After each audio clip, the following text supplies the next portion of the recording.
Hello and welcome. Today I am thrilled to be here with you. I'm Natalie Varrasso, a salon owner, master stylist, and deeply dedicated to helping women find their most empowering style by amplifying what grows naturally. With decades in the industry, I'm known for specializing in proper hair consultations, my innovative freehand cutting techniques, and skill in graceful grey transitions. You might know me as the author of Love Your Hair and the mind behind Stay Styled satin pillowcases, which promote and assist hair health during sleep.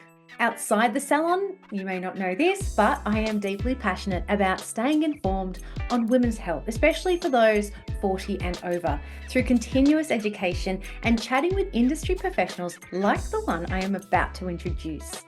I am very excited to say that joining me today is Chelcey Salinger, a certified trichologist and hair loss specialist based at the Australian Trichology Centre in Sydney and Adelaide.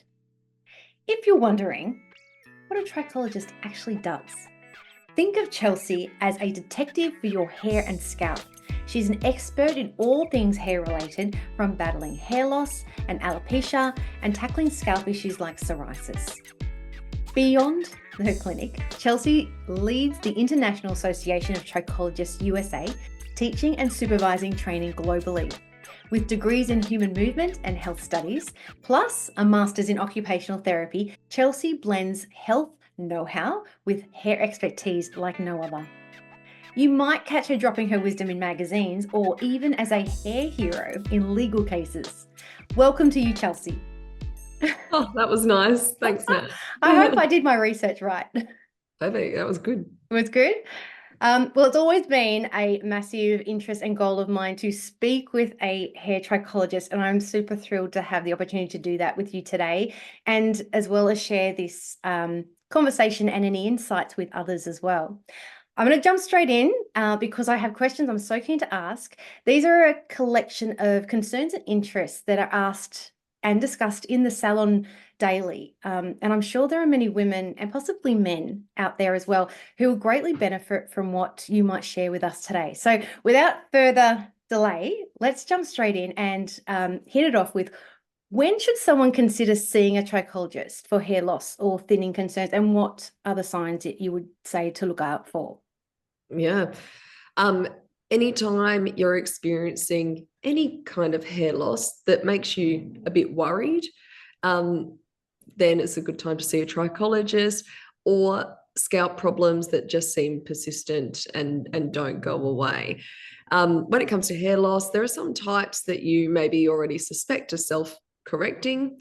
For example, postpartum hair loss after someone has a baby, and then hair loss starts approximately when the baby is 3 months or so old, and would cease on its own when the baby is about 6 months. So in those sort of situations, there's not really any need to see me in that time unless that someone was particularly concerned. But definitely when hair loss goes on for longer than you think it should, you can't understand the why, then that's the time to see a trichologist, because we're really, like you said, detectives, and get to the bottom of the cause, because there are a lot of different types of hair loss, and identifying it correctly really changes drastically what the treatment pathway would then be. Right. So my next question was going to be, so for anyone who, in the shower or, when just brushing your hair, there is such a thing as a healthy amount of daily hair loss. Would you agree that you wouldn't necessarily need to be concerned about? That's right. So it's really normal to lose up to 90 hairs or so per day. We're Okay. always, transitioning, having these hairs transition and shed and be replaced. That's completely normal. But when someone sees a big uptick in the amount of hair that they're finding in the shower or when they brush it, then that's the time, to come To and get see. some help. Yeah. Okay. Well, that's a good. And how long would you leave that? So is it the one-off of a lot of hair? Are you talking weeks or months? At what point would someone start to really feel like, okay, I need to start seeing someone, just to fine tune that a little bit? Yeah. Probably if you see it once, I wouldn't be worried. But if this goes on for weeks where you've had a big change in the amount of hair you're seeing and you can't think of an obvious reason as to why, then Okay. get some help. Okay, well that's a really good point. I think that's something that can help a lot of people kind of weigh up what is worth worrying about and what, at what point do they go and reach out for help. I'm all about being transparent and honest. I'm a big believer in health within the body. I think this would be something that's on the minds of a lot of people, and that is, what's your interpretation of how effective products that are recommended by a lot of salons that promise hair growth? What is your take on that promise and what it can actually do? I have a couple of thoughts. The first thing is, what type of hair loss does the person have? That's going to change what things are effective topically. The next thing is that, so things that have evidence to be applied topically, they need to stay on for the 24 hours, and then you're reapplying, or you're washing your hair and then you're reapplying that particular thing. So it's an absolute waste of time if someone is experiencing, let's say, diffuse hair loss, so hair shedding from all over, maybe because of a nutritional deficiency, etc. And then they're applying, let's say, the topical caffeine. It won't matter. It won't make any difference for them. And I then think that leads on to our very first question, is that if you are possibly buying products to help with severe hair loss or concerns, then you should be speaking to a trichologist, right? Yep, exactly. I am 100% on the same wavelength as you here.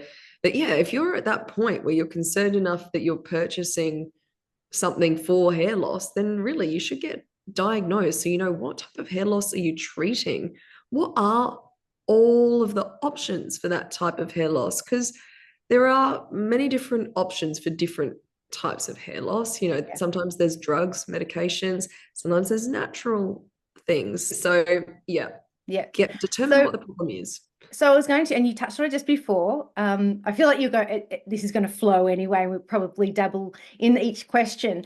But what would you believe the percentage of hair and scalp health is influenced by diet?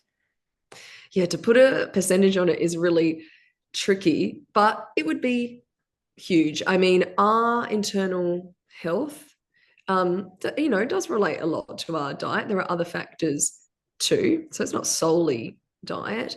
But if someone's diet was nutritionally inadequate, they were getting low on some important nutrients for hair, you can experience hair loss from that.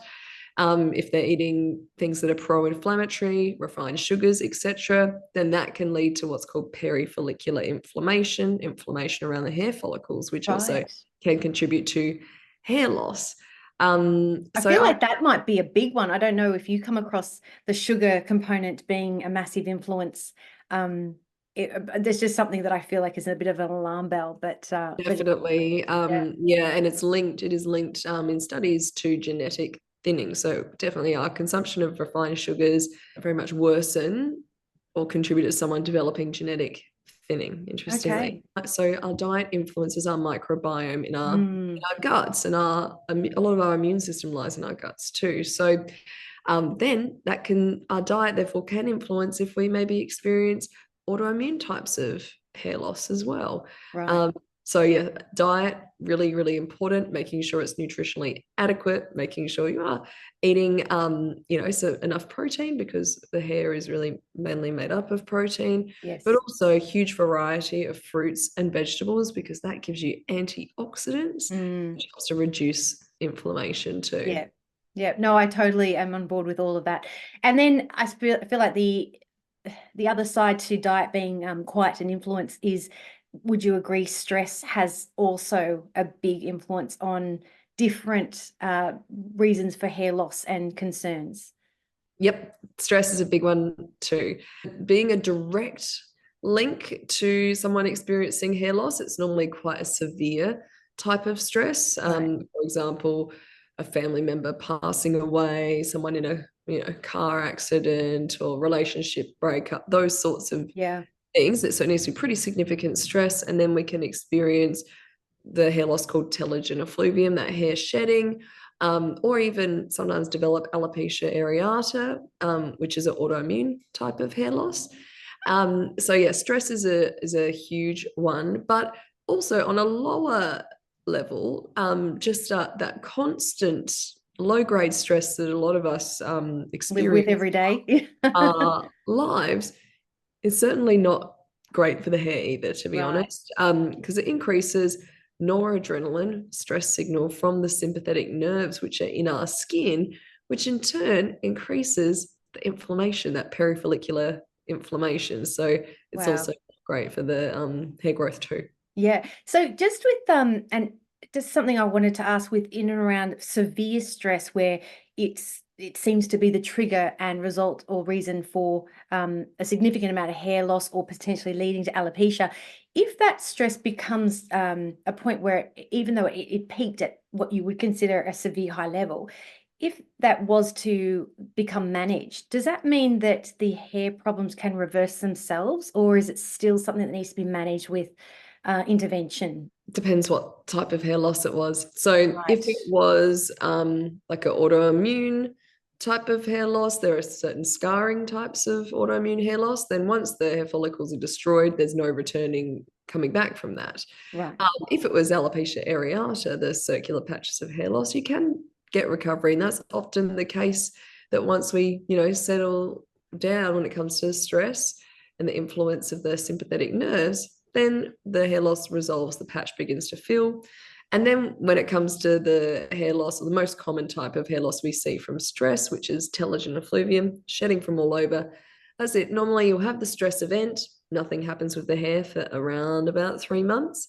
You get this shedding, it lasts for about 3 months and it would settle on its own. There's no Right. intervention But it would needed. still, I think, when it comes to the what we talked about with stress, when you are worried about it, it could be whatever's going on, whatever triggered it, and then the added stress of seeing hair fall out can be even a reason just to get some peace of mind from a professional as well.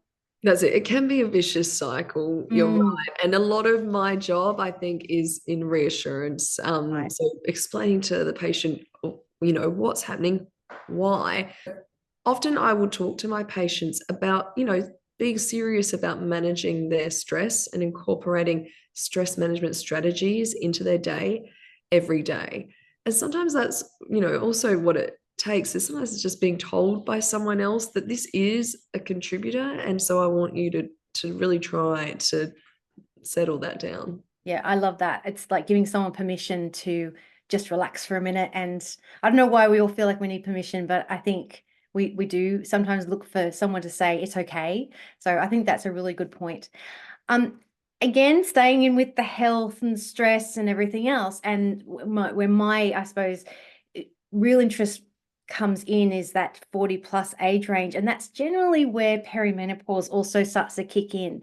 When it comes to that stage of life, is there a healthy amount of normal extra hair loss that you would expect, or would that still fall into it should still be relatively your 90 hairs a day or so, and anything outside of that, you would still seek some professional advice?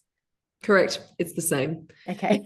Yeah, it doesn't change. And that more so that, yes, when we start to move into perimenopause, menopause, and we begin to have that hormonal shift, this is a time when you may realize that you actually have the genetic predisposition for genetic thinning. So, Right. because our estrogen is coming down, testosterone has a greater influence on the hair then. Right. And so it's a strong testosterone called dihydrotestosterone in our skin that, if you have that sensitivity to it, is then when you'll get thinning on the top of the head. So it's not that someone would see, if you were going to experience this hair loss, it's not that you're suddenly seeing so much more hair being shed. No, it's a really Right. gradual type of hair loss. And it's actually really, more correctly, it's not so much hair loss, it's hairs becoming finer, or the word Right. is called miniaturization. And so hair is becoming finer, finer over time. But we call it female pattern hair loss because it's not Yes. just genetics that dictate if someone experiences this type of hair loss. It relates a lot to our environmental factors Yeah. as well. The nutrients, etc. And then sensitization of the androgen, or the male hormone receptor, for then someone to experience this. And that's why sometimes we'll have these identical twin studies where one twin, this is the same DNA, same genetics. How can one twin have the hair loss and one doesn't? So Right. just genetics, it's also epigenetics, which is Right. really the switching on or off of genes relating to our lifestyle factors. So that's Right. why, we were talking about the sugar in those sugar Yes. beverages.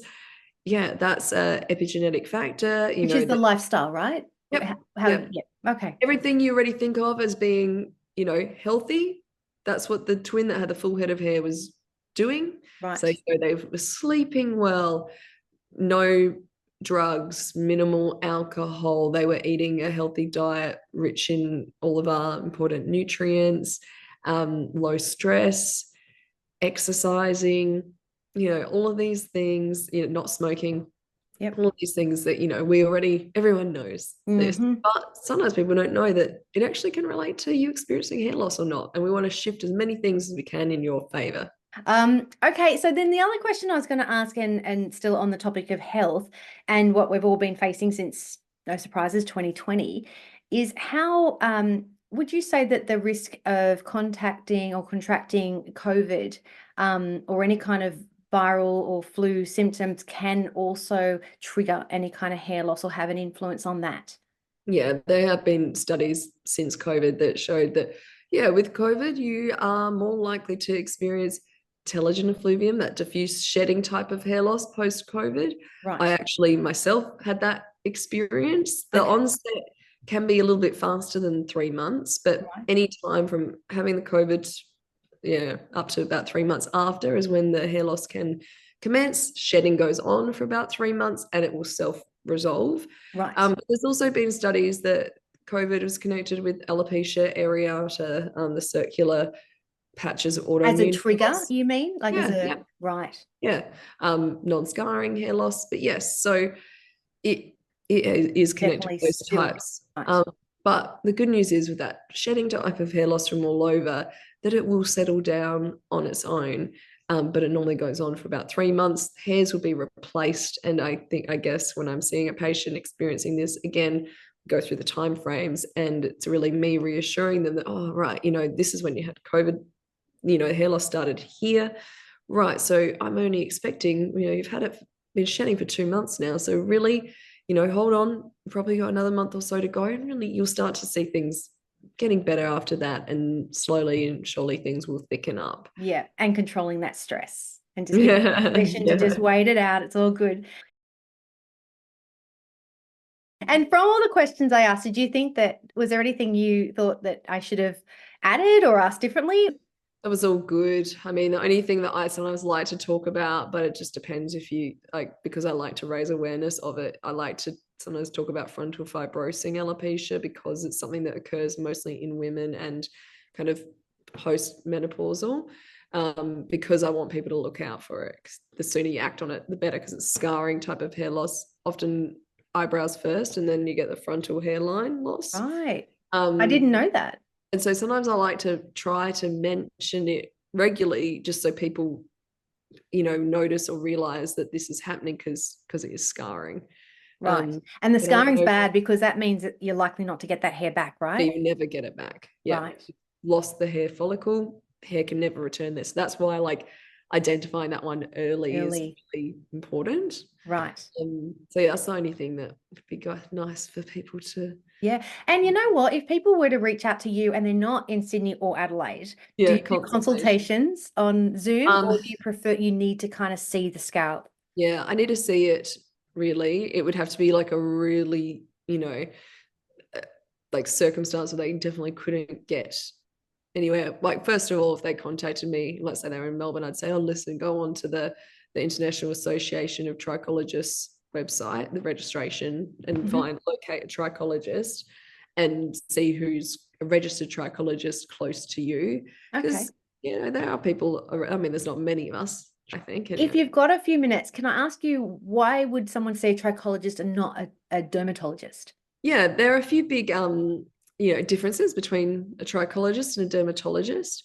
Um, Trichologists, we only see hair loss and scalp problems. So it's a really niche Right. specialization. So Right. it's all we see day in, day out, whereas dermatologists deal with skin of the whole body and the hair, but there's very few that are specialists totally in hair and scalp. A trichology is a paramedical field, which means we're not necessarily medical doctors, although there are some who are. I'm not. I've got my background in health, but I'm not a medical doctor. But what we do in our consultation is, yes, make the diagnosis, what is the hair loss problem, but then discuss all of the things that have evidence. So some of which may be drugs, but some might be, natural therapies too that have research and evidence, and discuss all of those things. But the big benefit, I think, of seeing a trichologist is time. Dermatologists are really time poor. Right. With a trichologist, we set aside lots of time to really be able to discuss your problem in detail, so that when someone leaves, they really feel like they understand it and know what's going on, or what might be a good treatment for them in particular. Yeah. So, yeah, there's a couple of differences. I love that. And I'm glad that I can give more awareness to a lot of people who didn't actually know what a trichologist was to begin with. And I suppose the first thought is, we go to someone who knows about the skin, or, and then if friends are asking friends and they don't know either, then everyone just mentions, the GP or a dermatologist. So, yeah, I think anyone who specializes in one particular area is going to be, I feel like fine-tuned so quickly into the area and concerns of what's going on, without having to eliminate so many other things. And when you said when they leave, they feel empowered, I'm assuming. Yeah, that's right. So yeah, to find a certified trichologist, go onto the International Association of Trichologists website, click the locate a trichologist, and that's where you can see trichologists who are registered all over the world, to find one who's local to you. Great. You know what? I'm so grateful to have had this opportunity to chat with you, Chelcey, and I'm sure there are going to be lots of very happy women out there that now have a little bit more clarity around their experiences and the condition with their own scalp, and maybe just not have to worry about the ongoing, stress of what is happening, that they can now put an end to the guessing game and see a trichologist to really pinpoint what is going on. I know I feel a lot more confident with how I'll talk to my salon guests, and I have no hesitation in recommending them to a trichologist for the right guidance. I look forward to staying in touch, and I really truly thank you for your time today. Before we wrap up, I'd love to lighten the mood with a little game called Would You Rather.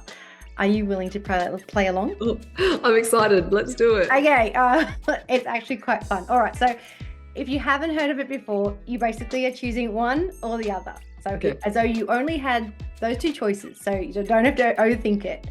All right, so let's give it a go. Let's give it a shot.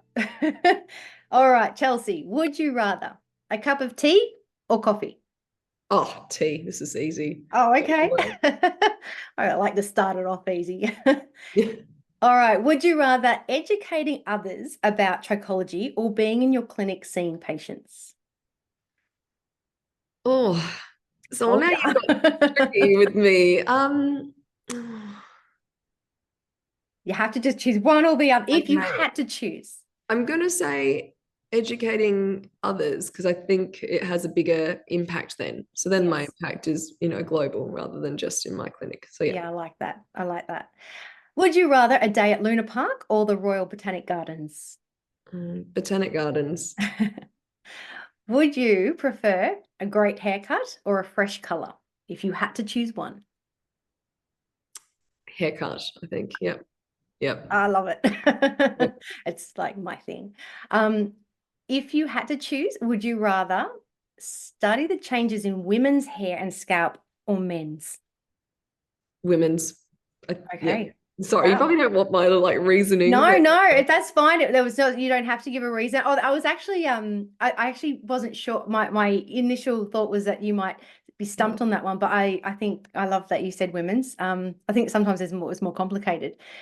Would you rather an aerobic workout or a Pilates class?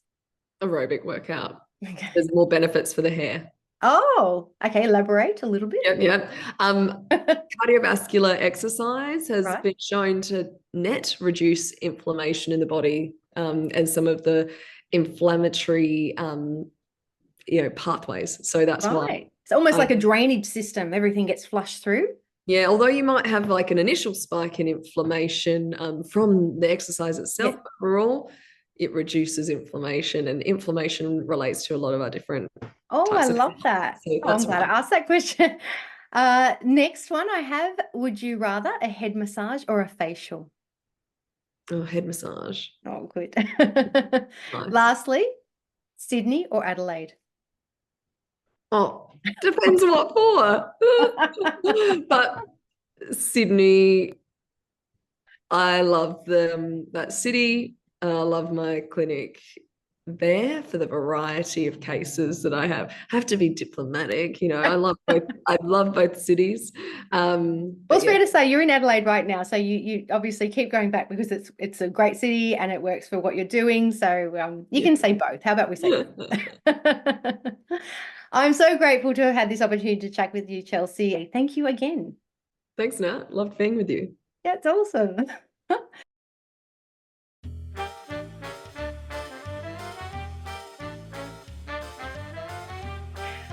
Okay.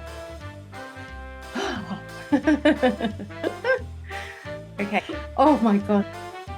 Oh, it's good. I'm so sorry. My dog making like growling noises in the background. I hope that it doesn't It didn't come through. You have to just excuse. Yeah. I'm just going to show you. I looked over and I'm like, well, where is she? She's like in the pineapple on the chair. Anyway. Oh my God. Do you fly to Adelaide with your dog or do you drive? No, I live in Adelaide. So I'm here, but yeah, I live here half the time. And then the other half I'm in Sydney. When I'm in Sydney, I stay with my like best friend. Oh wow. Okay, I actually didn't know that. I thought it was the other way around. So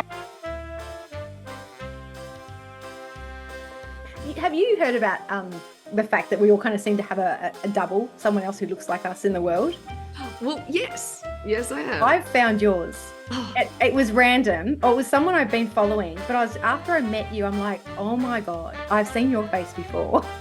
And I've actually found it. And I don't know if you'll be able to see it if I hold this up, but this girl and you, do you see it? This is your double. This is your other person on the whole other side of the world. Wow.